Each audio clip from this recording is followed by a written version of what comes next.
my own front porch, and I wanted to show you guys what my spring and summer planting is going to look like for my 2 pots that I just bought.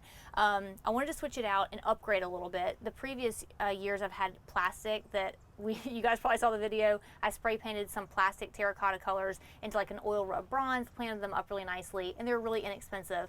It was time for an upgrade, and I was able to find these really nice ceramic pots at Old Time Pottery. You can see the price right here. I want to be transparent, you know, about how much things are costing around here. They're about $70 a piece, which is actually really affordable for a nice big heavy planter. What I also love about these is the variation in color and how it translates to my interior. So this is what everybody's going to see when they come into my front door as a guest, and so I want for this look and feel to be exactly the same as what they'll see when they're inside the home. You know, I love kind of preaching that idea that your exterior should look like your interior, just pulled outside and just more durable. And that's what we have here. You know, if it ever comes a time where I want to change these out, I could always put a top on these and make them into a table, or do something, you know, put them somewhere else. But I know that they'll always match with what I have going on inside, so I could almost put them anywhere. All right, so that being said, loving these planters. And then I also wanted to show you the plant that I got for the center. You know, I always like to put an evergreen as my kind of anchor plant. We can put it a little bit to the back, we can put it to the middle. I actually think I'm going to put this one a little bit to the back because the showstoppers are always the stuff that kind of spills out of the front. This is a Walter's Dwarf Viburnum.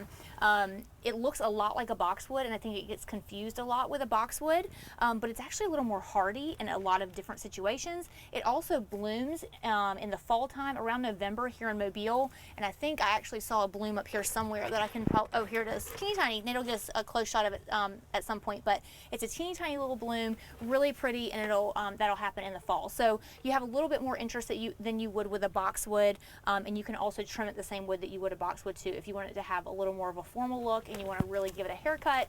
I always like this kind of a loose formal look where it's got a few natural pieces poking out, and then I'll just hand trim it along the way.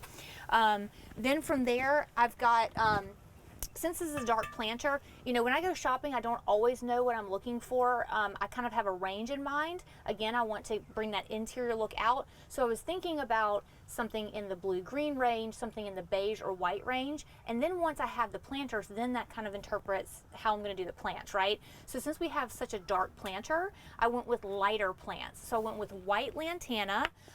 We have some Dusty Miller, which you can see here in the front, but I have some in the back too. So you can see how these lighter colors are pulling some of the color out of the pot, but then also from the street and for guests, it's really going to draw their eye toward the door. If I had done all dark colors with a dark pot, I don't think it would be as much of a showstopper. So we want to make sure that we're mixing darks and lights, heights and textures and all that stuff to make a really interesting display here at the front door.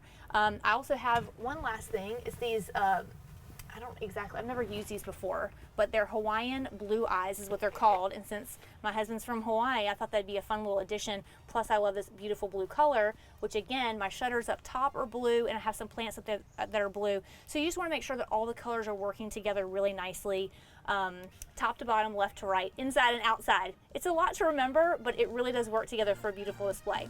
So all that being said, let's get started and I'll show you what it looks like in the end.